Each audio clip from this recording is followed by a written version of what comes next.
राधे राधे दोस्तों, आज हम फिर से हाजिर हैं आप सभी के लिए एक और नया वीडियो लेकर। आज हम आप सभी के लिए अपनी इस वीडियो में लेकर आए हैं भगवान श्री हरि विष्णु के 24 अवतारों की कथा। बोलिए श्री हरि विष्णु भगवान की जय। जब जब पृथ्वी पर कोई संकट आता है तो भगवान अवतार लेकर उस संकट को दूर करने अवश्य आते हैं। भगवान शिव और भगवान श्री हरि विष्णु ने कई बार पृथ्वी पर अवतार लिया है। भगवान विष्णु के 24वें अवतार के बारे में कहा जाता है कि कल्कि अवतार के रूप में उनका आना सुनिश्चित है। भगवान श्री हरि विष्णु के 23 अवतार अब तक पृथ्वी पर अवतरित हो चुके हैं। इन 24 अवतारों में से 10 अवतार श्री हरि विष्णु के मुख्य अवतार माने जाते हैं। वो 10 अवतार मत्स्य अवतार, कुर्म अवतार, वराह अवतार, नरसिंह अवतार, वामन अवतार, परशुराम अवतार, राम अवतार, कृष्ण अवतार, बुद्ध अवतार, कल्कि अवतार। तो आइए सुनते हैं श्री हरि विष्णु के 24 अवतारों की कथा।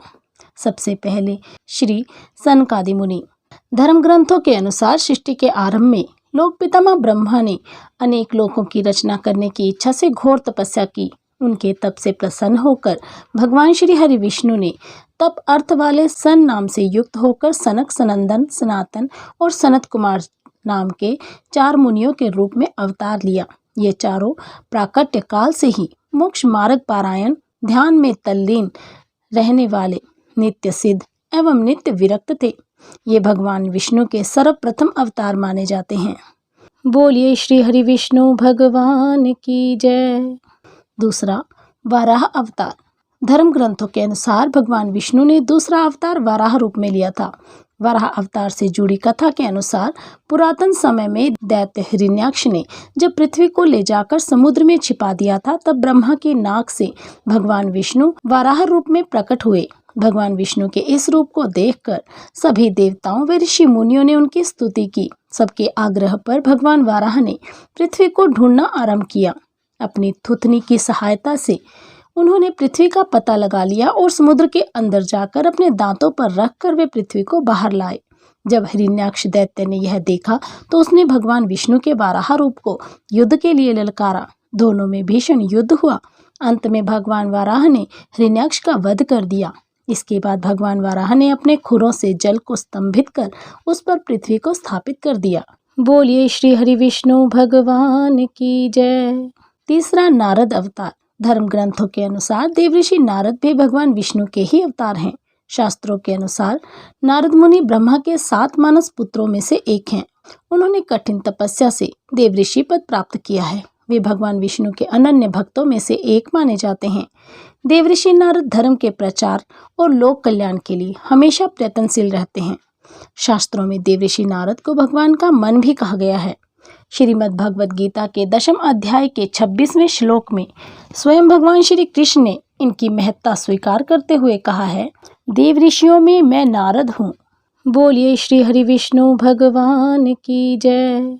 चौथा, नर नारायण अवतार। सृष्टि के आरंभ में भगवान विष्णु ने धर्म की स्थापना के लिए 2 रूपों में अवतार लिया। भगवान श्री हरि विष्णु इस अवतार में अपने मस्तक पर जटा धारण किए हुए थे। उनके हाथ में हंस, चरणों में चक्र और वक्षस्थल में श्रीवत्स के चिन्ह थे। उनका संपूर्ण वेश तपस्वियों के समान था। धर्म ग्रंथों के अनुसार भगवान विष्णु ने नर नारायण के रूप में यह अवतार लिया था। बोलिए श्री हरि विष्णु भगवान की जय। 5वां, कपिल मुनि अवतार। भगवान विष्णु ने 5वां अवतार कपिल मुनि के रूप में लिया। इनके पिता का नाम महर्षि कर्दम व माता का नाम देवहूति था।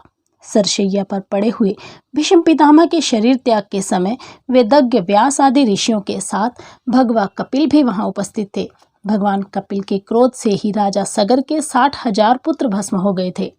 भगवान कपिल सांख्य दर्शन के प्रवर्तक थे। कपिल मुनि भागवत धर्म के प्रमुख 12 आचार्यों में से एक हैं। बोलिए श्री हरि विष्णु भगवान की जय। छठा, दत्तात्रेय अवतार। धर्म ग्रंथों के अनुसार दत्तात्रेय भी भगवान श्री हरि विष्णु के अवतार हैं। इनकी उत्पत्ति की कथा कुछ इस प्रकार से है। एक बार माता लक्ष्मी, पार्वती व सरस्वती को अपने पातिव्रत्य पर अत्यंत गर्व हो गया।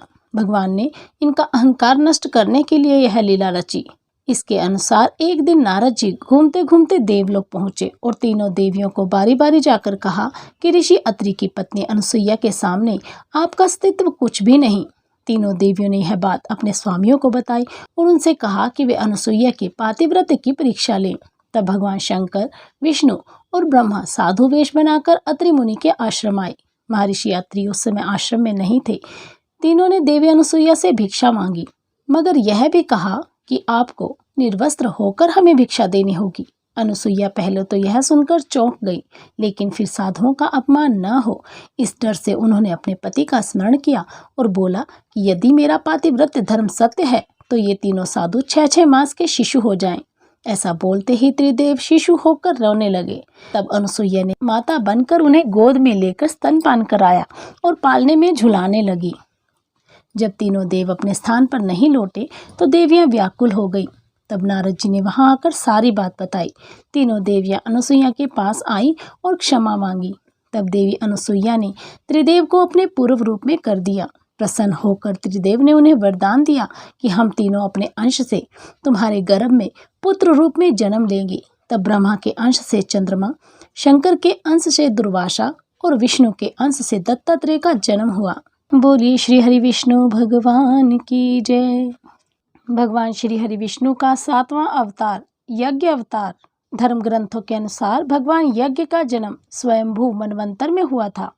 स्वयंभू मनु की पत्नी शतरूपा के गर्भ से आकुति का जन्म हुआ। वे रुचि प्रजापति की पत्नी हुई। इन्हीं आकुति के यहाँ भगवान विष्णु यज्ञ रूप में अवतरित हुए थे। भगवान यज्ञ के उनकी धर्मपत्नी दक्षिणा से अत्यंत तेजस्वी 12 पुत्र उत्पन्न हुए। वे ही स्वयंभू मनवंतर में याम नामक 12 देवता कहलाए। बोलिए श्री हरि विष्णु भगवान की जय। भगवान ऋषभ देव। भगवान श्री हरि विष्णु ने ऋषभ देव के रूप में 8वां अवतार लिया। धर्म ग्रंथों के अनुसार महाराज नाभि को कोई संतान नहीं थी। इस कारण उन्होंने अपनी धर्मपत्नी मेरु देवी के साथ पुत्र की कामना से यज्ञ किया। यज्ञ से प्रसन्न होकर भगवान विष्णु स्वयं प्रकट हुए और उन्होंने महाराज नाभि को वरदान दिया कि मैं ही तुम्हारे यहाँ पुत्र के रूप में जन्म लूंगा। वरदान स्वरूप कुछ समय बाद भगवान विष्णु महाराज नाभि के यहाँ पुत्र के रूप में जन्मे। पुत्र के अत्यंत सुंदर सुगठित शरीर, कीर्ति, तेज, बल, ऐश्वर्य, यश, पराक्रम और शूरवीरता आदि गुणों को देखकर महाराज नाभि ने उसका नाम ऋषभ रखा। ऋषभ का अर्थ है श्रेष्ठ। बोलिए श्री हरि विष्णु भगवान की जय। भगवान विष्णु के 9वें अवतार का नाम आदिराज पृथु है। धर्म ग्रंथों के अनुसार स्वयंभू मनु के वंश में अंग नामक प्रजापति का विवाह मृत्यु की मानसिक पुत्री सुनीता के साथ हुआ। उनके यहाँ वेन नामक पुत्र हुआ। उसने भगवान को मानने से इनकार कर दिया और स्वयं की पूजा करने के लिए कहा। तब महर्षियों ने मंत्रपूत कुशों से उसका वध कर दिया। तब महर्षियों ने पुत्रहीन राजा वेन की भुजाओं का मंथन किया, जिससे पृथु नामक पुत्र उत्पन्न हुआ। पृथु के दाहिने हाथ में चक्र और चरणों में कमल का चिन्ह देखकर ऋषियों ने बताया कि पृथु के वेश में स्वयं श्री हरि का अंश अवतरित हुआ है। बोलिए श्री हरि विष्णु भगवान की जय। श्री हरि विष्णु का 10वां अवतार मत्स्य अवतार। पुराणों के अनुसार भगवान श्री हरि विष्णु ने सृष्टि को प्रलय से बचाने के लिए मत्स्य अवतार लिया था। इसकी कथा कुछ इस प्रकार से है। मत्स्य अवतार की कथा के अनुसार कृतयुग के आदि में राजा सत्यव्रत हुए। राजा सत्यव्रत एक दिन नदी में स्नान कर जलांजलि दे रहे थे। अचानक उनकी अंजलि में एक छोटी सी मछली आई। उन्होंने देखा तो सोचा वापस सागर में डाल दूं, लेकिन उस मछली ने बोला, आप मुझे सागर में मत डालिए, अन्यथा बड़ी मछलियां मुझे खा जाएंगी। तब राजा सत्यव्रत ने मछली को अपने कमंडल में रख लिया। मछली और बड़ी हो गई तो राजा ने उसे अपने सरोवर में रखा। तब देखते ही देखते मछली और बड़ी हो गई। राजा को समझ आ गया कि यह कोई साधारण जीव नहीं है। राजा ने मछली से वास्तविक स्वरूप में आने की प्रार्थना की। राजा की प्रार्थना सुन साक्षात 4 भुजाधारी भगवान विष्णु प्रकट हुए और उन्होंने कहा कि ये मेरा मत्स्य अवतार है। भगवान ने सत्यव्रत से कहा, सुनो राजा सत्यव्रत, आज से 7 दिन बाद प्रलय होगी। तब मेरी प्रेरणा से एक विशाल नाव तुम्हारे पास आएगी। तुम सप्तऋषियों, औषधियों, बीजों व प्राणियों के सूक्ष्म शरीर को लेकर उसमें बैठ जाना। जब तुम्हारी नाव डगमगाने लगेगी तब मैं मत्स्य रूप में तुम्हारे पास आऊंगा। उस समय तुम वासुकी नाग के द्वारा उस नाव को मेरे सींग से बांध देना। उस समय प्रश्न पूछने पर मैं तुम्हें उत्तर दूंगा, जिससे मेरी महिमा जो परम ब्रह्म नाम से विख्यात है तुम्हारे हृदय में प्रकट हो जाएगी। तब समय आने पर मत्स्य रूपधारी भगवान विष्णु ने राजा सत्यव्रत को तत्व ज्ञान का उपदेश दिया, जो मत्स्य पुराण नाम से प्रसिद्ध है। बोलिए श्री हरि विष्णु भगवान की जय। श्री हरि विष्णु का 11वां अवतार कुरुम अवतार। कुरुम अर्थात कछुए का अवतार। धर्म ग्रंथों के अनुसार भगवान विष्णु ने कुरुम का अवतार लेकर समुद्र मंथन में सहायता की थी। भगवान विष्णु के कुरुम अवतार को कच्छप अवतार भी कहते हैं। इसकी कथा कुछ इस प्रकार से है। एक बार महर्षि दुर्वासा ने देवताओं के राजा इंद्र को श्राप देकर श्रीहीन कर दिया। इंद्र जब भगवान विष्णु के पास गए तो उन्होंने समुद्र मंथन करने के लिए कहा। तब इंद्र भगवान विष्णु के कहे अनुसार दैत्यों व देवताओं के साथ मिलकर समुद्र मंथन करने के लिए तैयार हो गए। समुद्र मंथन करने के लिए मंदराचल पर्वत को मथानी और नागराज वासुकी को नेति बनाया गया। देवताओं और दैत्यों ने अपना मतभेद भुलाकर मंदराचल को उखाड़ा और उसे समुद्र की ओर ले चले, लेकिन वे उसे अधिक दूर तक नहीं ले जा सके। तब भगवान विष्णु ने मंदराचल को समुद्र तट पर रख दिया। देवता और दैत्यों ने मंदराचल को समुद्र में डालकर नागराज वासुकी को नेति बनाया, किंतु मंदराचल के नीचे कोई आधार नहीं होने के कारण वह समुद्र में डूबने लगा। यह देखकर भगवान विष्णु विशाल कुरुम अर्थात कछुए का रूप धारण कर समुद्र में मंदराचल के आधार बन गए। भगवान कुरुम की विशाल पीठ पर मंदराचल तेजी से घूमने लगा और इस प्रकार समुद्र मंथन संपन्न हुआ। बोलिए श्री हरि विष्णु भगवान की जय। भगवान श्री हरि विष्णु का 12वां अवतार भगवान धन्वंतरी। धर्म ग्रंथों के अनुसार जब देवताओं व दैत्यों ने मिलकर समुद्र मंथन किया तो उसमें से सबसे पहले भयंकर विष निकला, जिसे भगवान शिव ने पिया। इसके बाद समुद्र मंथन से उच्चश्रवा घोड़ा, देवी लक्ष्मी, ऐरावत हाथी, कल्प वृक्ष, अप्सराएं और बहुत से रत्न निकले। सबसे अंत में भगवान धन्वंतरी अमृत कलश लेकर प्रकट हुए। यही धन्वंतरी भगवान विष्णु के अवतार माने गए। इन्हें औषधियों का स्वामी भी माना गया है।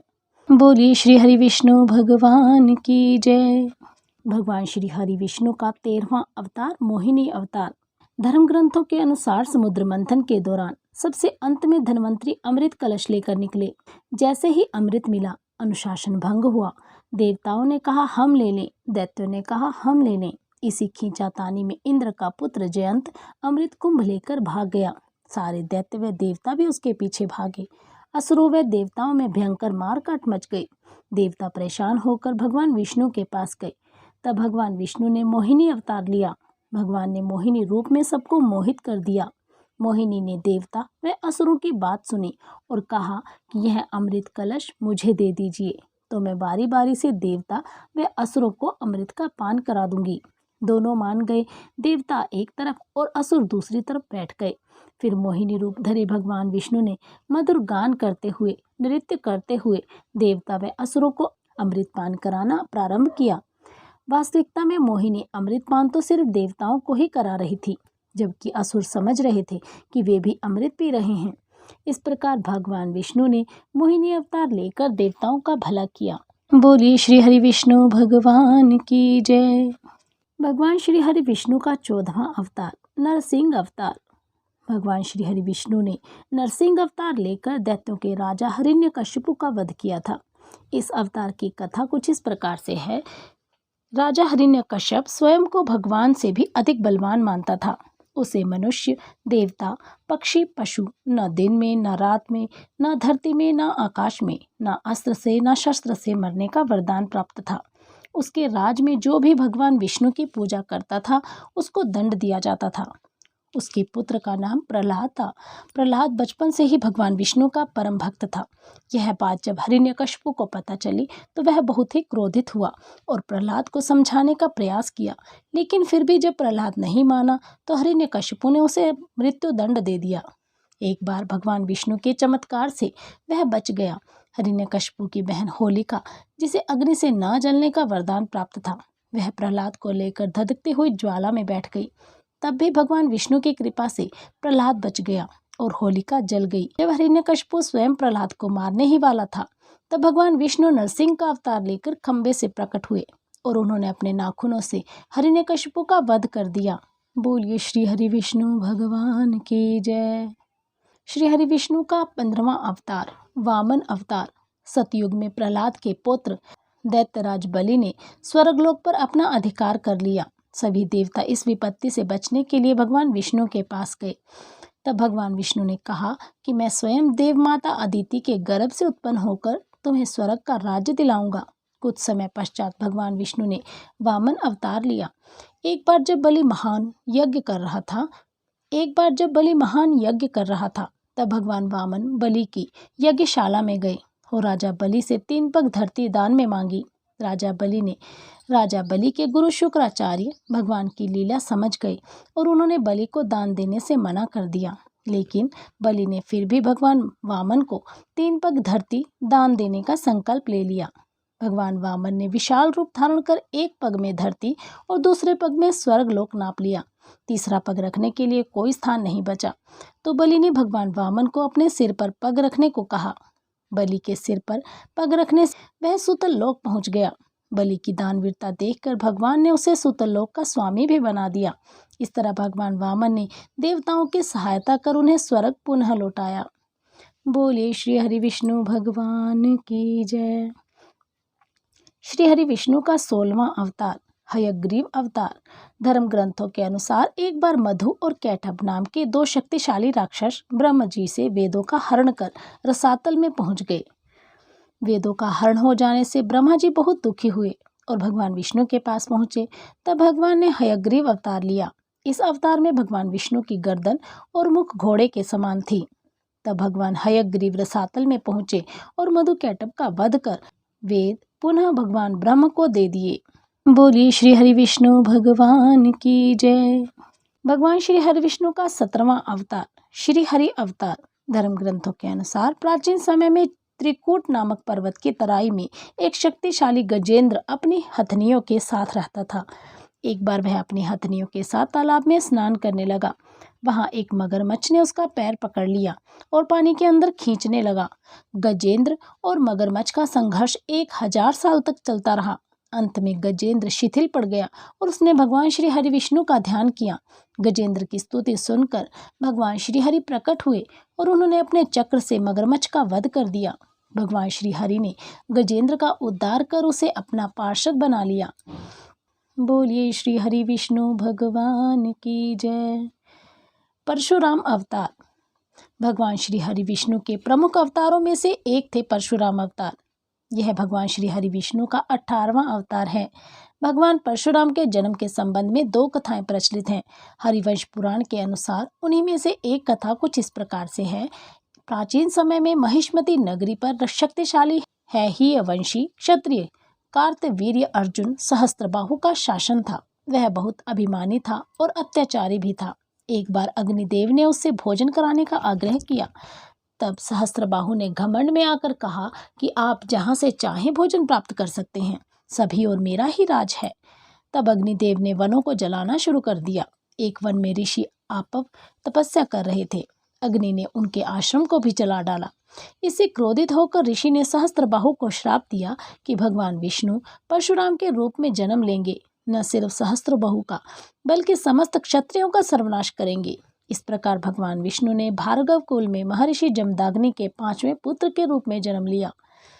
बोलिए श्री हरि विष्णु भगवान की जय।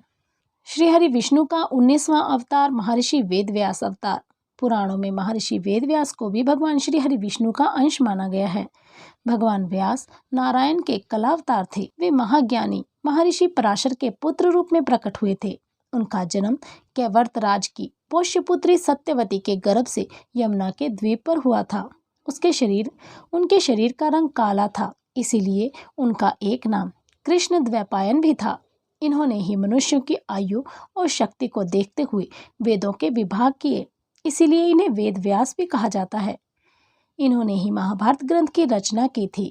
बोलिए श्री हरि विष्णु भगवान की जय।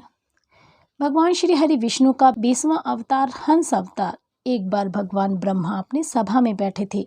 तभी वहां उनके मानस पुत्र सनकादि पहुंचे और भगवान ब्रह्मा से मनुष्य के मोक्ष के संबंध में चर्चा करने लगे। तभी वहां भगवान विष्णु महाहंस के रूप में प्रकट हुए और उन्होंने सनकादि मुनियों के संदेह का निवारण किया। इसके बाद सभी ने भगवान हंस की पूजा की। तत्पश्चात महाहंसधारी श्री भगवान अदृश्य होकर अपने पवित्र धाम चले गए। बोलिए श्री हरि विष्णु भगवान की जय। भगवान श्री हरि विष्णु का 21वां अवतार श्री राम अवतार। त्रेता युग में राक्षस राज रावण का बहुत आतंक था। उससे देवता भी डरते थे। उसके वध के लिए भगवान विष्णु ने राजा दशरथ के यहाँ माता कौशल्या के गर्भ से पुत्र रूप में जन्म लिया। इस अवतार में भगवान विष्णु ने अनेक राक्षसों का वध किया और मर्यादा का पालन करते हुए अपना जीवन यापन किया। पिता के कहने पर वनवास गए। वनवास भोगते समय राक्षस राज रावण उनकी पत्नी सीता का हरण कर ले गया। सीता की खोज में भगवान लंका पहुंचे। वहां भगवान श्री राम और रावण का घोर युद्ध हुआ, जिसमें रावण मारा गया। इस प्रकार भगवान विष्णु ने राम अवतार लेकर देवताओं को भय मुक्त किया। बोलिए श्री हरि विष्णु भगवान की जय। श्री हरि विष्णु का 22वां अवतार श्री कृष्ण अवतार। द्वापर युग में भगवान विष्णु ने श्री कृष्ण अवतार लेकर अधर्मियों का नाश किया। भगवान श्री कृष्ण का जन्म कारागार में हुआ था। इनके पिता का नाम वासुदेव और माता का नाम देवकी था। भगवान श्री हरि विष्णु ने इस अवतार में अनेक चमत्कार किए और दुष्टों का सर्वनाश किया। कंस का वध भी भगवान श्री हरि विष्णु कंस का वध श्री कृष्ण ने किया। महाभारत के युद्ध में अर्जुन के सारथी बने और दुनिया को गीता का ज्ञान दिया। धर्मराज युधिष्ठिर को राजा बनाकर धर्म की स्थापना की। भगवान विष्णु का ये अवतार सभी अवतारों में सबसे श्रेष्ठ माना जाता है। बोलिए श्री हरि विष्णु भगवान की जय। श्री हरि विष्णु का 23वां अवतार बुद्ध अवतार। धर्म ग्रंथों के अनुसार बौद्ध धर्म के प्रवर्तक गौतम बुद्ध भी भगवान विष्णु के ही अवतार थे, परंतु पुराणों में वर्णित भगवान बुद्ध देव का जन्म गया के समीप कीकट में हुआ बताया जाता है और उनके पिता का नाम अजन बताया गया है। यह प्रसंग पुराण वर्णित बुद्धावतार का ही है। एक समय दैत्यों की शक्ति बहुत बढ़ गई। देवता भी उनके भय से भागने लगे। राज्य की कामना से दैत्यों ने देवराज इंद्र से पूछा कि हमारा साम्राज्य स्थिर रहे, इसका उपाय क्या है। तब इंद्र ने शुद्ध भाव से बताया कि सुस्थिर शासन के लिए यज्ञ एवं वेद विहित आचरण आवश्यक है। तब दैत्य वैदिक आचरण एवं महायज्ञ करने लगे, जिससे उनकी शक्ति और बढ़ने लगी। तब सभी देवता भगवान विष्णु के पास गए। तब भगवान विष्णु ने देवताओं के हित के लिए बुद्ध का रूप धारण किया। उनके हाथ में मार्जनी थी और वे मार्ग को बुहारते हुए चलते थे। इस प्रकार भगवान बुद्ध दैत्यों के पास पहुंचे और उन्हें उपदेश दिया कि यज्ञ करना पाप है, यज्ञ से जीव हिंसा होती है, यज्ञ की अग्नि से कितने ही प्राणी भस्म हो जाते हैं। भगवान बुद्ध के उपदेश से दैत्य प्रभावित हुए। उन्होंने यज्ञ व वैदिक आचरण करना छोड़ दिया। इसके कारण उनकी शक्ति कम हो गई और देवताओं ने उन पर हमला कर अपना राज्य पुनः प्राप्त कर लिया। बोलिए श्री हरि विष्णु भगवान की जय। भगवान श्री हरि विष्णु का 24वां अवतार कल्कि अवतार। धर्म ग्रंथों के अनुसार कलयुग में भगवान विष्णु कल के रूप में अवतार लेंगे। कल्कि अवतार कलयुग व सतयुग के संधि काल में होगा। यह अवतार 64 कलाओं से युक्त होगा। पुराणों के अनुसार उत्तर प्रदेश के मुरादाबाद जिले के शंभल नामक स्थान पर विष्णु यशा नामक तपस्वी ब्राह्मण के घर भगवान कल्कि पुत्र रूप में जन्म लेंगे। कल्कि देवदत्त नामक घोड़े पर सवार होकर संसार से पापियों का विनाश करेंगे और धर्म की पुनः स्थापना करेंगे। बोलिए श्री हरि विष्णु भगवान की जय। तो दोस्तों, कैसी लगी आपको हमारे द्वारा सुनाई गई यह वीडियो, हमें कमेंट बॉक्स में कमेंट करके अवश्य बताइएगा। यदि आप हमारे चैनल पर नए हैं तो हमारे चैनल को सब्सक्राइब जरूर करें। आप सभी का हमसे जुड़े रहने के लिए बहुत बहुत धन्यवाद।